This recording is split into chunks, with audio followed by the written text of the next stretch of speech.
Pengemudi ojek online menggeruduk bengkel tambal ban di Bidara Cina, Jakarta Timur karena menyimpan ranjau paku. Sejumlah pengemudi ojek online mengaku kerap menjadi korban ranjau paku. Diancam sama tukang tambal ban itu. Hasil nemuin barang bukti nih. Video amatir yang direkam akun Usmanto, seorang relawan ranjau paku dan pengemudi ojek online ini viral di media sosial. Dalam video, sejumlah pengemudi ojek online menggeruduk bengkel tambal ban di kawasan Bidara Cina, Jakarta Timur. Diduga karena menebar ranjau paku. Saat digeledah dalam lapak tambal ban ditemukan ratusan ranjau paku yang terpotong runcing dalam bungkusan plastik. Ranjau paku diduga disebar pelaku di Jalan MT Haryono dan merugikan pengendara. Bahkan pengemudi ojek online ini kerap menjadi korban.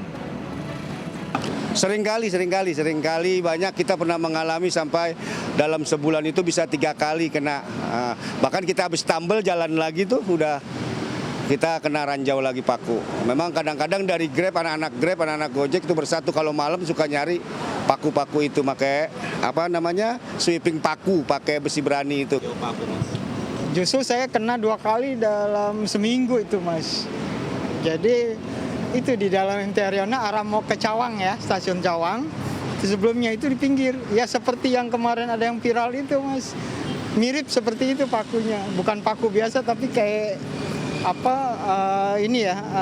payung itu ya. Tak sekedar ban kempes, kendaraan bisa oleng bahkan menimbulkan kecelakaan jika terkena ranjau paku. Pengendara meminta petugas mengintensifkan pembersihan ranjau paku dan menangkap pelaku penebar ranjau paku. Dari Jakarta, Widya Bayu Jati dan Dimas Minarti, iNews melaporkan. Pencuri ban mobil yang heboh di media sosial akhirnya ditangkap polisi. Pelaku hanya butuh 20 menit untuk mempreteli 3 ban mobil. Pelaku beraksi di parkiran Mall ITC, Cempaka Mas, dan Rumah Sakit Koja, Jakarta Utara. Ada kemalingan ban mobil di parkiran ITC Cempaka Mas. Ini jago banget bannya yang curi. Pelaku pencurian 3 ban mobil di parkiran Mall ITC Cempaka Mas, Jakarta Pusat, akhirnya berhasil ditangkap polisi di rumahnya di Koja, Jakarta Utara. Saat beraksi, pelaku mempreteli 3 ban mobil korban dan hanya diganjal beberapa batu. Di hari yang sama, pelaku juga beraksi di parkiran Rumah Sakit Umum Koja, Jakarta Utara dan menggasak 1 ban mobil milik seorang dokter. Identitas pelaku terungkap setelah mobil pelaku terekam CCTV saat meninggalkan gedung parkir ITC. Pria 25 tahun ini beraksi seorang diri. Polisi juga menangkap penadah ban dan velg curian tersebut. Pelaku melakukan aksinya terhadap merek mobil atau jenis mobil yang pernah dia bawa. Ya, kenapa dia mencari atau menetapkan kendaraan-kendaraan yang pernah dia gunakan agar mudah melakukan aksinya. Tersangka mengaku hanya butuh 20 menit untuk mencuri ban mobil. 6 ban beserta velg curian dijual seharga 1,8 juta rupiah.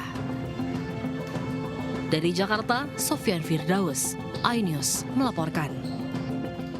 Seorang oknum ketua RT di Kemayoran, Jakarta Pusat diamankan petugas karena diduga terima setoran dari juru parkir liar minimarket.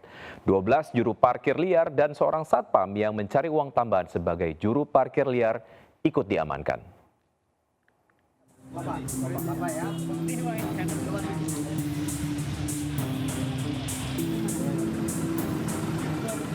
Diamankan petugas gabungan, juru parkir liar di kawasan Galur, Kemayoran, Jakarta Pusat ini mengaku menyetorkan uang parkir ke oknum ketua RT setempat Rp50.000 per hari. Petugas akhirnya menjemput oknum ketua RT yang tinggal di samping minimarket meski sempat diwarnai penolakan. Razia juru parkir liar berlanjut ke Jalan Raden Saleh. Di lokasi ini petugas mengamankan juru parkir liar dan seorang petugas keamanan yang kerja sampingan sebagai juru parkir. Total 12 juru parkir liar diamankan dari sejumlah minimarket dan trotoar. Kalau ada itu dilaporkan ke kita namanya, lokasinya di mana, jamnya, itu akan kita tindak, anggota kita akan kita BAP. Petugas gabungan juga merazia juru parkir liar di sejumlah titik di Jakarta Utara. 11 juru parkir liar di sejumlah minimarket diamankan ke kantor Dishub Jakarta Utara. Pemprov DKI Jakarta terus mengintensifkan razia parkir liar yang dinilai merugikan warga.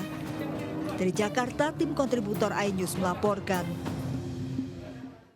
Setelah 8 tahun kasus pembunuhan Vina di Cirebon belum juga tuntas, 3 buronan pembunuh Vina masih berkeliaran.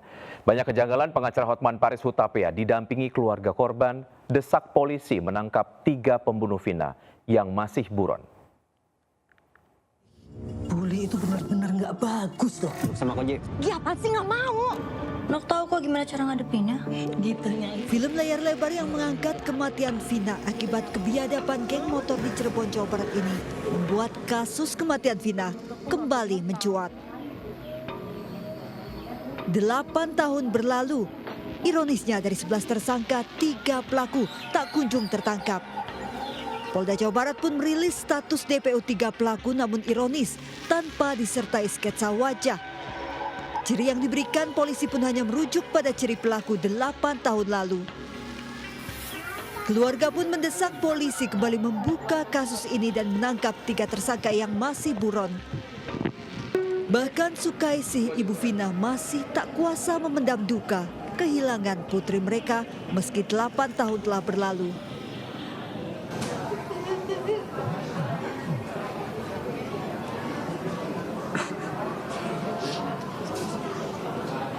Jadi Ibu mengucapkan terima kasih kepada Pak Hotman Paris, kepada Pak Dera, kepada netizen se-Indonesia yang sudah mau membantu menaikkan lagi kasus ini, membantu supaya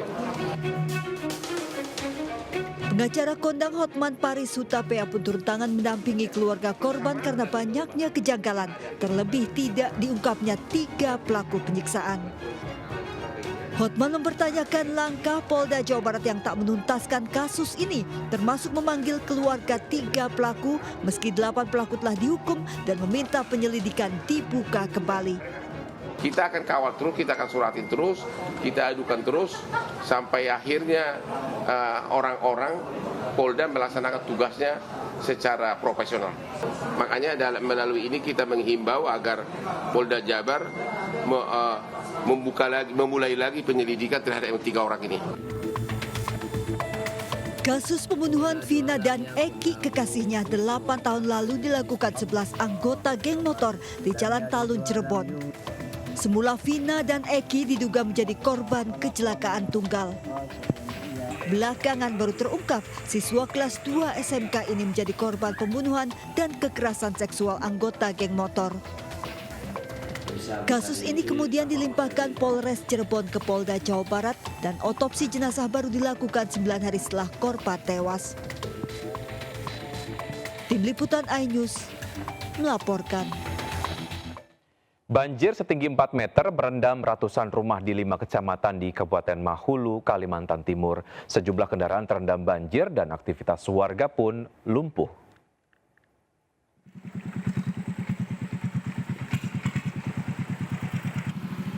Ratusan rumah warga terendam banjir hingga atap rumah.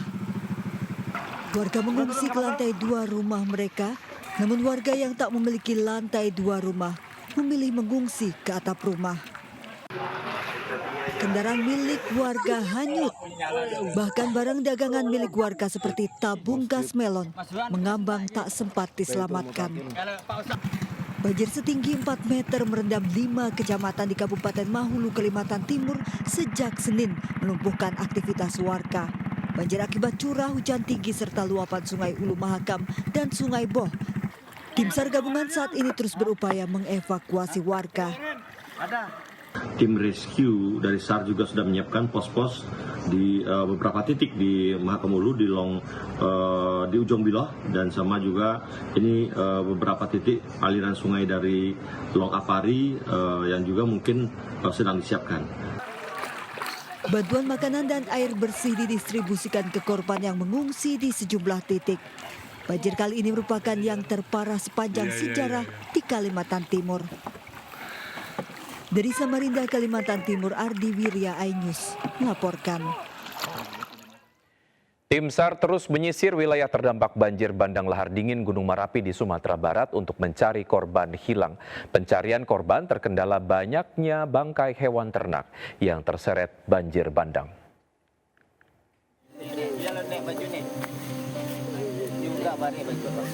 Mak M menangis haru saat tim SAR berhasil mengevakuasi dirinya dan suaminya setelah terjebak 5 hari di rumahnya di kawasan Bukit Gombak, Limakaum, Kabupaten Tanah Datar. Pak Sutri ini tidak bisa mengungsi dari rumahnya karena jembatan terputus diterjang banjir bandang lahar dingin Gunung Marapi. Tim SAR mengevakuasi keduanya menggunakan tanduk khusus di tengah derasnya arus sungai. Hari kelima pencarian korban, tim SAR menerjunkan anjing pelacak. Cuaca yang tidak menentu hingga banyaknya material yang hanyut terbawa banjir bandang menghambat proses pencarian korban. Hingga hari Kamis, jumlah korban tewas yang ditemukan sebanyak 67 orang. 20 warga yang hilang belum ditemukan. Masyarakat ya yang menjadi korban masih terus dicari. Ya, sampai dengan betul-betul ditemukan. Setiap hari ada yang ditemukan ya, sehingga per hari ini sudah 67 yang dinyatakan meninggal dunia. Pasca bencana banjir bandang Gunung Merapi, Badan Geologi bersama BNPB dan BMKG melakukan mitigasi untuk menentukan area mana saja yang tidak aman ditinggali. Sementara Pemda Sumbar akan menyiapkan lahan untuk relokasi para korban sebanyak 200 tempat tinggal. Tim kontributor iNews melaporkan. Kawasan puncak Gunung Merapi masih diguyur hujan deras. Warga yang tinggal di sekitar aliran sungai yang bermuara di Gunung Merapi diminta untuk waspada mengantisipasi banjir bandang susulan. Rekaman seismograf pantauan pos pengamatan Gunung Merapi menunjukkan noise yang menandakan aktivitas kegempaan Gunung Merapi masih terus terjadi. Sementara itu BMKG memperkirakan hujan masih akan terjadi di kawasan sekitar puncak Gunung Merapi. Bila volume air di kawah gunung berlebih, berpotensi terjadinya banjir lahar dingin. Mengantisipasi banjir bandang kembali terjadi, warga diminta agar tidak beraktivitas di kawasan sekitar jalur lahar dingin Gunung Merapi.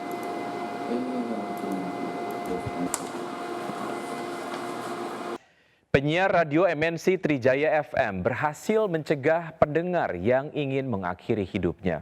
Kronologi yang dibagikan salah satu pengguna media sosial X viral.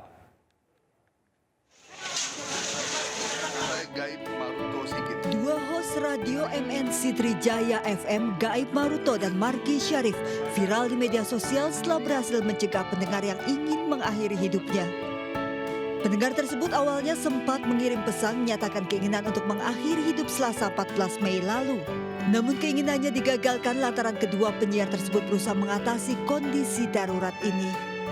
Kronologi peristiwa ini dibagikan pendengar lain di media sosial X oleh akun @anugrah_reskita. Kedua penyiar lalu mencari keberadaan sang pendengar yang ingin mengakhiri hidup.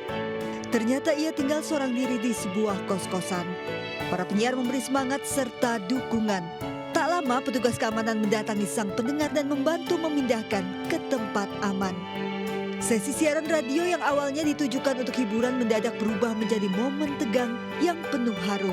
Lalu akhirnya diputar lagu-lagu seperti Jangan Menyerah dari The Massive, Hadapi dengan Senyum dari Ahmad Dhani, dan lainnya yang menjadikan suasana lebih tenang. Pemirsa, kakek Harjo Mislan, jamaah calon haji berusia 110 tahun asal Kabupaten Ponorogo, Jawa Timur, sudah tiba di Madinah.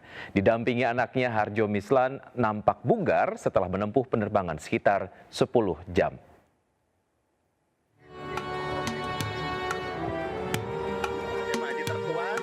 Kakek Harjo Mislan, jemaah calon haji berusia 110 tahun asal Ponorogo, Jawa Timur, menyita perhatian petugas haji di Bandara Amir Muhammad bin Abdul Aziz, Madinah. Harjo Mislan yang terbang bersama Kloter 19 Surabaya ini tiba dengan selamat di Madinah, didampingi anak dan menantu serta besannya. Kakek berusia lebih dari 1 abad ini terlihat bugar saat tiba di bandara. Kakek Harjo Mislan mengaku menjaga kesehatannya dengan rajin salat tahajud. Nah, niki tindak haji kalih sinten? Kalih yoga jaler. Raosipun pripun pun duki Arab mendati pun duki Madinah? Raosipun senang. Seneng nggih, Mbah? Senang ya. Nggih. Mbah Putri tasik gesang. Mbah Putri sudah sedo. Menggunakan kursi roda, kakek Harjo Mislan diantarkan menuju ke dalam bis yang akan membawanya ke penginapan di dekat Masjid Nabawi. Harjo Mislan berangkat bersama 371 jemaah calon haji Kloter 19 asal Kabupaten Ponorogo dari embarkasi Surabaya. Tim Liputan iNews melaporkan. Keterbatasan ekonomi tidak menjadi halangan umat muslim untuk berangkat ke Tanah Suci. Seorang buruh tani yang tinggal di Gubuk tahun ini berangkat haji setelah menabung puluhan tahun. Sementara di Lampung, seorang penjual tahu keliling bisa berangkat haji setelah menabung selama 26 tahun.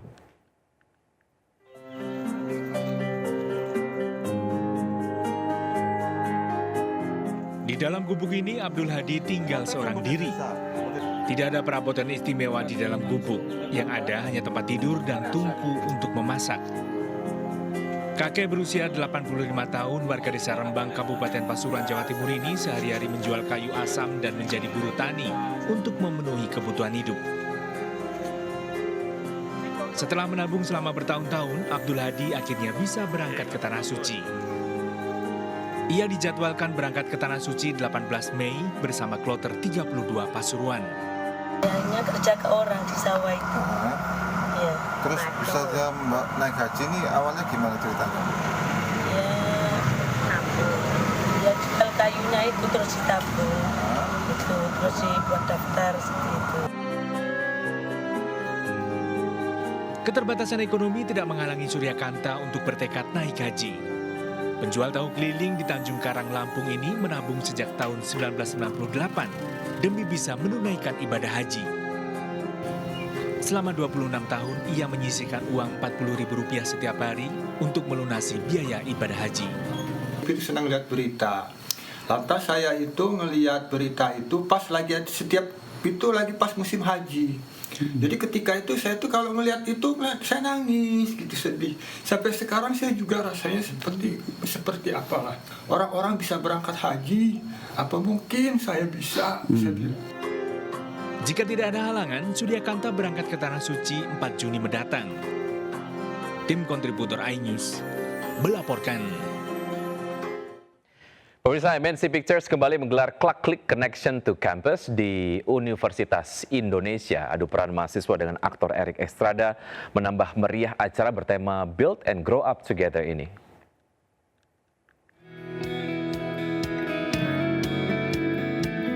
Mahasiswa Universitas Indonesia berkesempatan beradu peran dengan aktor Erik Estrada dalam gelaran Click Connection Goes to Campus.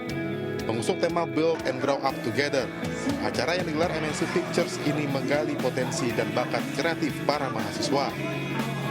Para mahasiswa juga dikenalkan dengan platform Click sebagai wadah untuk menuangkan ide dan karya dalam bentuk novel dan komik. Salah satu aplikasi yang luar biasa karena yang punya talenta apapun bakat bisa disalurkan sekarang udah gampang dengan acaranya Click gitu. Click sendiri sebagai sebuah platform sosial media, bagaimana kita bisa sharing cerita lewat novel, lewat komik, siapapun bisa upload di situ dan siapapun bisa membaca di situ. Click Connection juga memberikan materi tentang dunia penulisan dan memotivasi para mahasiswa untuk berkembang. Tapi kita bisa mengeluarkan imajinasi kita, bahkan bisa dilirik untuk diterbitkan oleh penerbit dan juga bisa diadaptasi mungkin menjadi web series atau film layar lebar. Click merupakan aplikasi berbasis digital di bawah naungan MNC Pictures, salah satu production house terbesar di Asia Tenggara yang memproduksi program serial drama FTA, film dan konten digital. Dari Depok, Jawa Barat, Rizky Ihwal, Dede Rudi, iNews melaporkan.